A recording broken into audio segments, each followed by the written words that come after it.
لا تبكي أمي في الحياة والله قرار الترجمة اللي كانت توقع من الإنسانية ثم الكلية عن الحق عن الإنسانية. وقتها مش طرد، أنا متوقع أنا مش هعطيه طرد نهائي معناها الله يحقق الحمد لله. ولكن ما زلت يعني ما زلت المعركة مستمرة، ما زلت المعركة مستمرة، ما زلت المعركة مستمرة.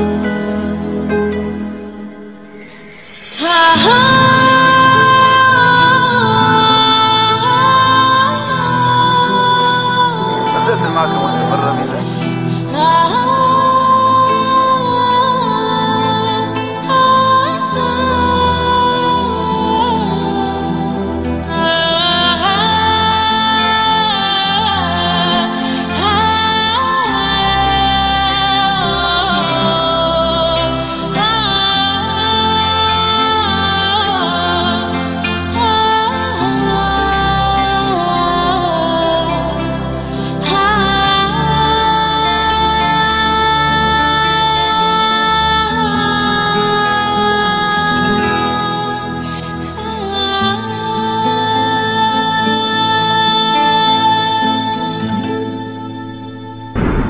لا تبكي أمي فالحياة رخيصة والصبر حلو في رضا الرحمن. لولا طغاة في البلاد سبيلهم صد السبيل وقتل ذي إيمان. ونداء دين الله في وجداننا أن تهجر الأوطان للرضوان. ولقاء حور في الجنان كأنها نور يشع بأحسن الألوان. وبكاء أخت في العراق تريدنا أن ندفع الفجار عن نسوان. لبقيت عندك طائعا متذللا حتى تكفي الدمع عن فقداني. فرضاك عني من تمام حوائجي حتى ألاقي منية الإنسان.